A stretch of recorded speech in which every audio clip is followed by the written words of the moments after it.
So we're going to start our physical examples with mass and density because this is kind of the most basic type of thing that we can do. The thing to remember about density is that it's equal to your mass divided by your volume. So we can rewrite this if we would like, that mass is equal to your density times your volume by just multiplying volume by both sides.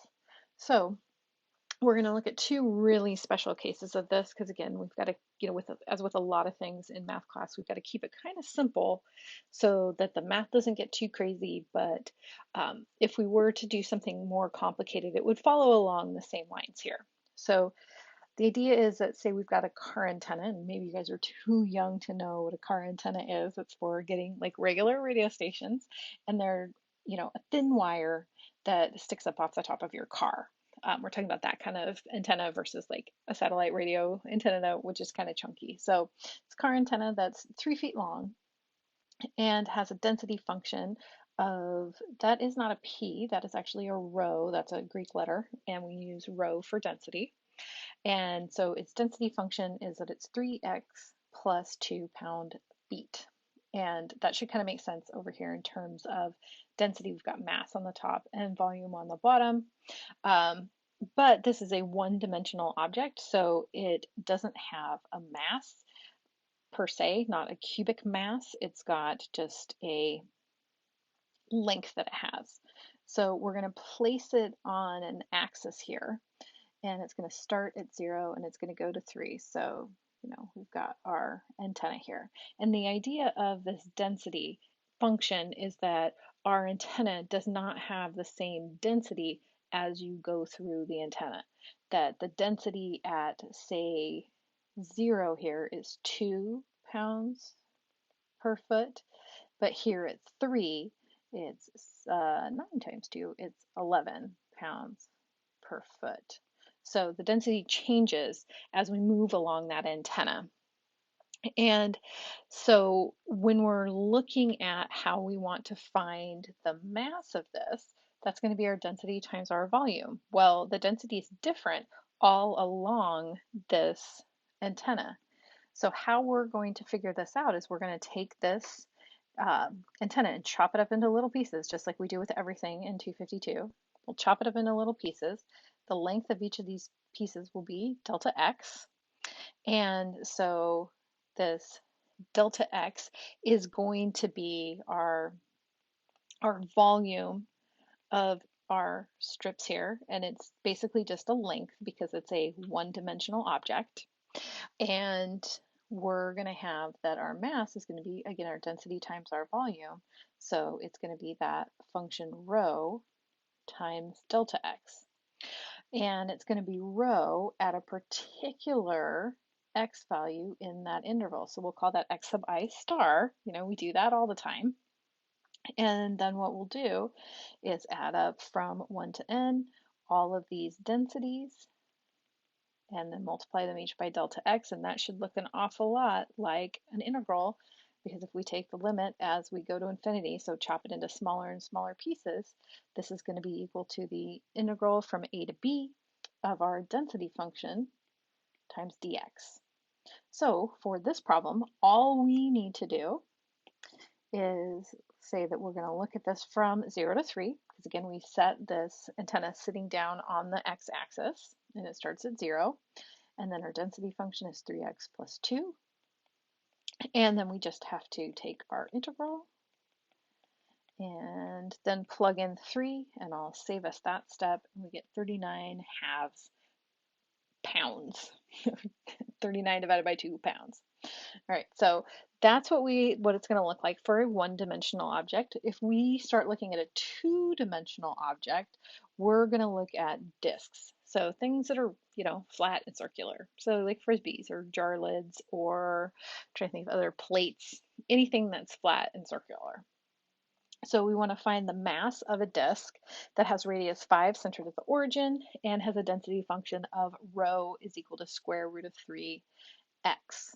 So again, the idea here, we can orient ourselves kind of in the two-dimensional plane now instead of on the one-dimensional number line. And we've got this disk that's sitting here at the origin, and have to forgive my wonky drawings here. And again, if we look at sort of any particular sort of sub-disk of this, maybe here our radius is x sub I star, it's got some density, x sub I star, and it's going to be different depending on where we are on this disk. You know, if we're sitting here at the center, its density is 0. If we go out to a radius of 3, its density would be 9. You know, and that's different again than if we go way out to the edge. So this, what we're going to do is, instead of slicing this up normally, we're going to slice this into rings, concentric rings. And each of those will have a radius x sub I star. We'll take the radius to be somewhere, again, in these like slices. So we're gonna, our slices, we'll put in quotes, are going to be disks. So our mass is going to be our density. Oops, I can't spell density. We know that Sarah can't spell anything. Density times, again, our volume, but in this case, it's going to be the area of each disk. So the area of each disk is going to be, there's a little bit of sort of calculating we have to do to figure that out. So if we grab a disk here, it's going to be more like a ring, because the idea is that we're going to take the x-axis and chop it into slices. So each of those like sub-disks we're looking at are going to actually be a little ring here, and it's going to be, you know, the radius or the area of these rings would be x sub I minus 1 star squared. And actually we want that to be x sub I, because I'm going to subtract off the smaller one. So that's a pi. There we go. And then that to be squared. And so we can factor out that pi, and so we get x sub I squared. I'm going to leave the star off here for a second just to save us a little writing. And what we can do is, actually, this is the difference of squares. It's x sub I minus x sub I minus 1 times x sub I plus x sub I minus 1. And if we look at each of these things, this guy right here is delta x, and that's those two added together. And what we could do with that, if we take those two, add them together, and divide by 2, we'd get that midpoint. Maybe we'll put like an x sub m, or a little exponent of m on there to be that it's the midpoint there. So we could write this as, and you know how I'm sort of deriving this, we don't need to worry about too much. I just want to show us how we get this 2 in there. So if we kind of replace everything, we get pi times delta x times 2xi, and we'll put a little star there instead of the midpoint.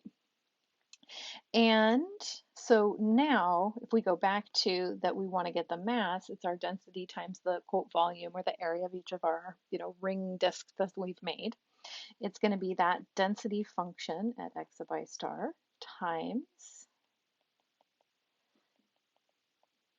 our area that we just got. And again, we're going to do the summation of this. And of course, just like always, we're going to take the limit of this as we go to infinity. And this is how we get the integral from a to b of 2 pi x times our density function dx. So that's how things are going to change just a little bit, that we're going to get this 2 pi x inside of our integral. But I wanted to kind of show where that comes from. We don't have to go through this derivation anymore. I just wanted you to see it one time. And so for this particular problem, our limits of integration are not a to b. They're actually going to be 0 to our radius, because it's always, we're going to center these disks at 0, and we're always going to go out to that radius. So we're going to chop it along the positive x-axis. So for this problem, our mass is going to be 0 to 5, because that's our radius, and then we're going to have 2 pi x, and then times that density function. And this is not too bad to do. There's a little bit of kind of moving things around that we need to do to get our integral. The 2 pi and actually that square root of 3, because this is really square root of 3 times the square root of x. We can move all of that out in front, and then we're left with, in our integral, an x and an x to the 1/2. So this is not bad. Again, things we've done before. We get x to the 3 over 2. Sorry, my handwriting is kind of degrading here. So we've got 2 pi square root of 3 times 2/5 x to the 5/2 from 0 to 5. So we just need to plug in 5. And I did want to show a little bit of figuring that we do with things like this when we have x to the 5 over 2. We can split that up as actually 5 to the 2 over 2 times 5 to the 2 over 2 times 5 to the 1/2. We can basically do as many 2 over 2s as we can until we add it up and get this numerator here. So essentially what we're doing is if we take those exponents that I made and add them up, we have 5 over 2. And we're using this rule right here with exponents, that if you have the same base and you multiply those two guys with the same base, you add the exponents. So we're actually using it this way, that we have them all combined and we're splitting it up. And I do this because 5 to the 2 over 2, that's just 5. And so we get 2 pi, we have so many constants in this. We get 5 times the square root of 5. So now if we kind of look at what we really have, one of these 5s cancels with one of those 5s. And we've got, let's see, 2 times 5, which is 10 pi. And, oh, I forgot we got another 2 there. So that is going to give us 20 instead of 10. So 20 pi, and then we've got square root of 3 and square root of 5. We can put those together and get square root of 15. And it's also fine to go ahead and get the decimal for this. It's 243.